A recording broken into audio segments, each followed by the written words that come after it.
With the new X6 ActiveHybrid, BMW has become the second German premium segment car maker after Mercedes to introduce a hybrid vehicle. And unlike the competition, the Bavarian company decided to make a splash.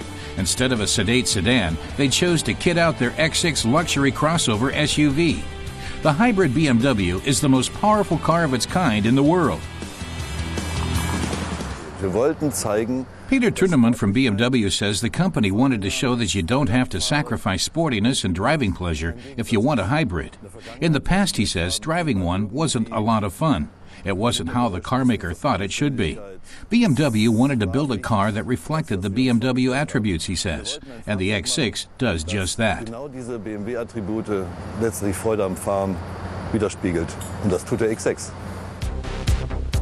The hybrid X6 looks a lot like the standard model. The only giveaways are a hood expanded into a power dome and aerodynamically optimized aluminum rims.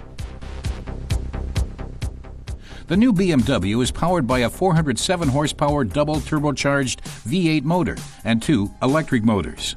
Unlike the Mercedes S-Class, which has been equipped with a mild hybrid setup, BMW has decided to take the full hybrid route. The electric motors don't just support the fuel-driven engine, but can also power the car all on their own. The chrome tailpipes are a typical X6 touch. Thanks to the combination of electric and internal combustion engines, the X6 ActiveHybrid tips the scales at a whopping 485 horsepower. From a standstill, it can hit 100 kilometers an hour in just 5.6 seconds.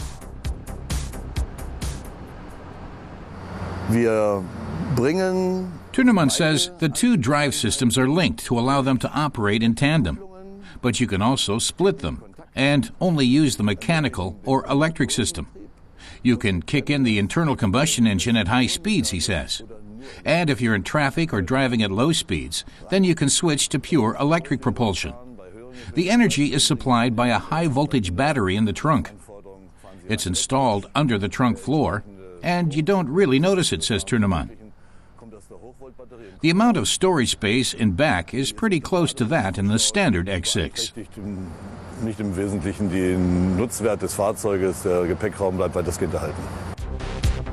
Inside, passengers can enjoy the classic comfort BMW customers have grown to expect. Of course, there's a discreet reminder or two that the vehicle employs cutting-edge drive technology. Depending on the situation, the car's all-wheel X-Drive system can distribute power to all four wheels. BMW claims the new hybrid burns just under 10 liters of super fuel per 100 kilometers on the road. At low speeds, the X6 runs on pure electric power.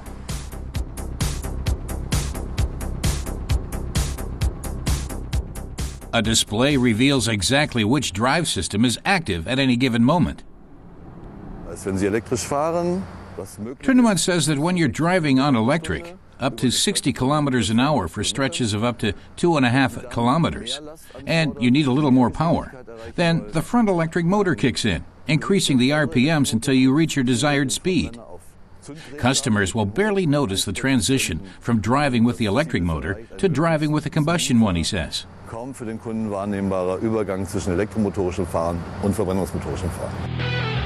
And it goes both ways, even at speeds over 60 kilometers an hour. When passing, for example, the two drives complement each other.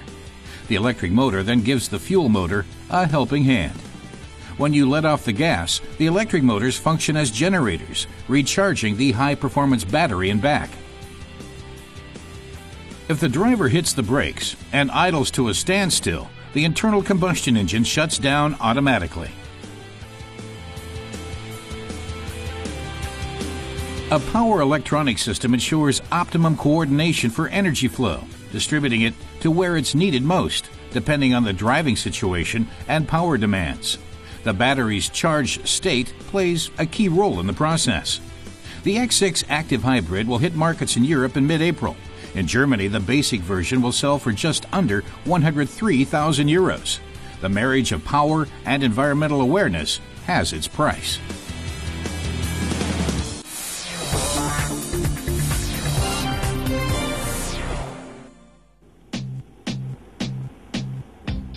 Two sports cars in the middle of winter?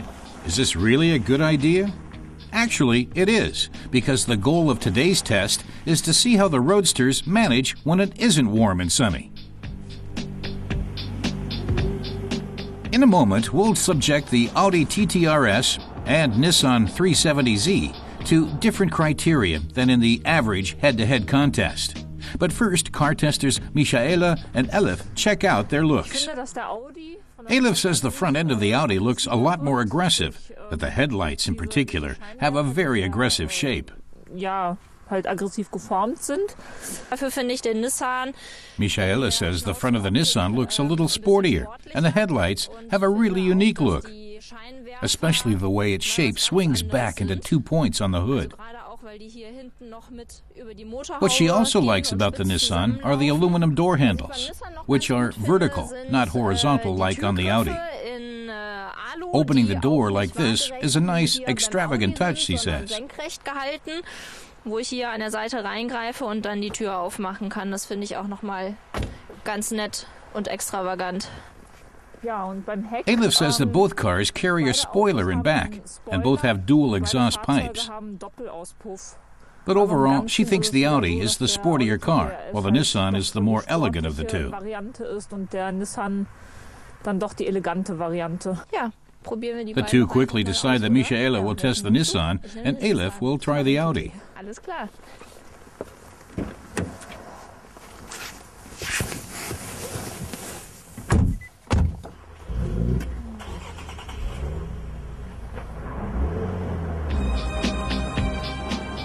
So let's start with the Japanese competitor. The engine feeds its 331 horsepower and 3.7 liters of displacement to the rear wheels when rolling on asphalt. But on ice and snow, it's different matter. Michaela quickly discovers she has to tread pretty softly on the gas pedal to keep the car under control. Aside from that, the Nissan handles well and the suspension is sporty, yet comfortable.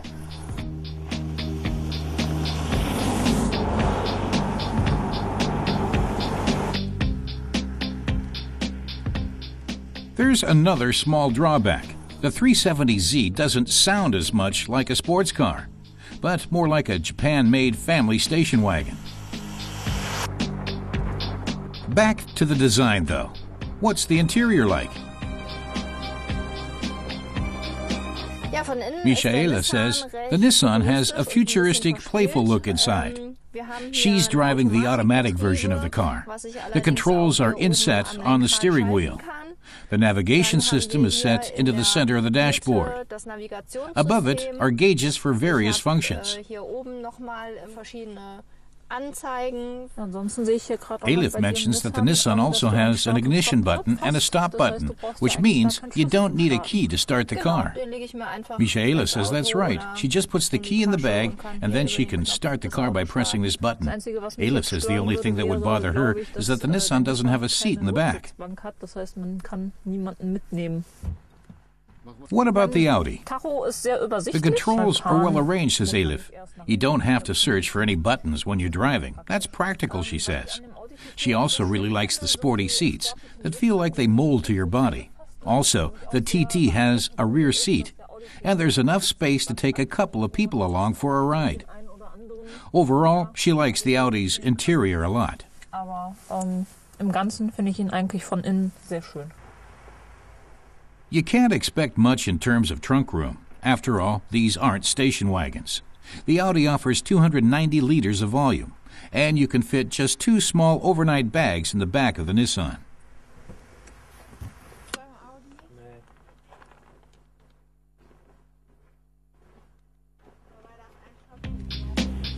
Thanks to the Audi Quattro's 4-wheel drive system, the TT RS is able to master ice and snow with ease. The motive force from the 340 horsepower, 2.5-liter 5-cylinder engine is reliably transferred to the road where it belongs. But the suspension is set quite tight, which makes the TT lots of fun to drive, but not really a comfortable long-distance ride.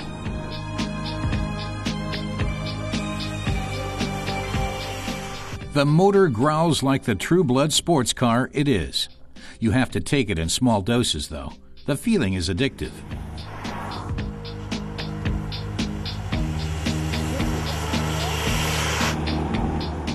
For a truly fair test, you have to have more than one opinion.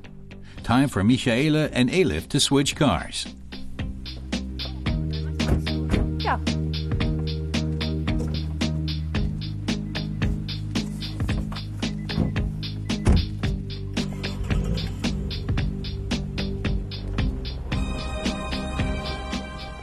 Fuel consumption at 9.2 liters for the Audi and 10.4 liters for the Nissan per 100 kilometers driven is acceptable for cars that harness more than 300 horses.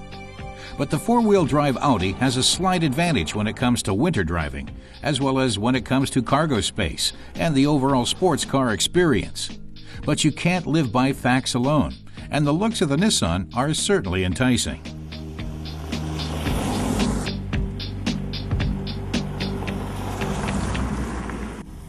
So, what do our car testers think? Ja, nachdem ich jetzt beide gefahren Michaela bin, says that finde ich after den driving Nissan both of eigentlich them, she besser. actually Ich likes the finde ihn vom Nissan more. Aussehen ein bisschen It schicker, looks a little was more slick and extravagant, extravagant, she innen says, auch sehr and it's very geräumig roomy und and comfortable. bequem That's why und she'd take the deswegen würde ich mich für den 370Z. Nissan entscheiden. Elif, on the other hand, was more taken with the Audi, although she thought both cars were really nice. The TT convinced her with its sporty handling and the interior layout. It was well conceived and very snazzy and sporty. Given a choice, for Elif, the TT would come out on top. Zum Audi TT tendieren, den ich auch sehr schön finde.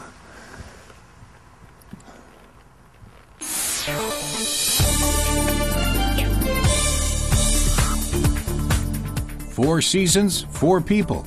That's the new watchword at Mercedes when it comes to the updated E-Class convertible.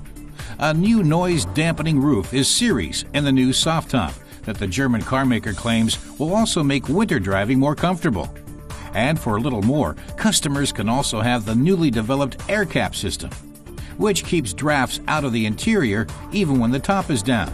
Starting in Germany at just over 45,000 euros, the convertible can be ordered with one of 7 different motors.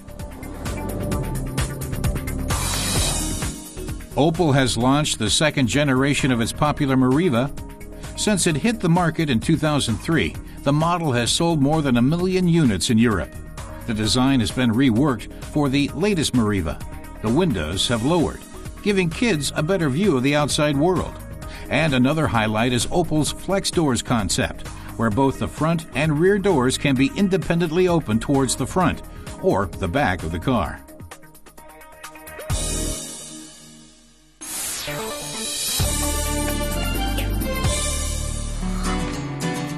In the 6th generation of the world bestseller, the Volkswagen Golf variant is the 4th body version to be launched after the 3- and 5-door VW Golf and the latest Golf Plus. The variant's extensive redesign should ensure the all-round talent stays at the top as a business estate car and a primary family car. The variant comes with 4 gasoline and 2 diesel engine options. We take the small diesel model equipped with a common rail injection and 105 horsepower for a test spin. The front end of the new Golf variant was completely redesigned. Like the classic 3- and 5-door versions, the update boasts clear horizontal lines and bold styling of the headlights.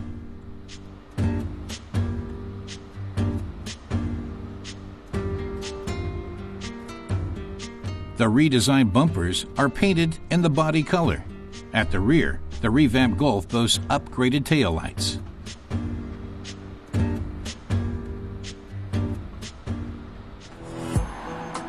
The Golf can be ordered with 3 different equipment lines. The base price in Germany is 18,500 euros and includes many features such as ESP, 6 airbags, daytime running lights, roof railing, electric windows, and an upshift indicator.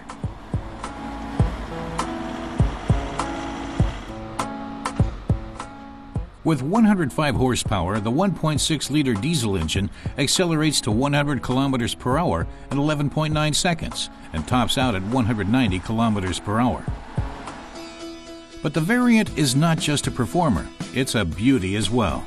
The high-quality redesigned interior is equipped with a 3-spoke steering wheel and elegant accents. For 2,150 euros, the cockpit can be fitted with a user-friendly integrated navigational system.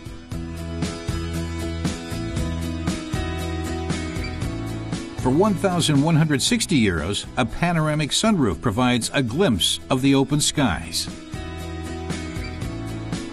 A few simple steps convert the 1/3 to 2/3 split folding rear bench seat.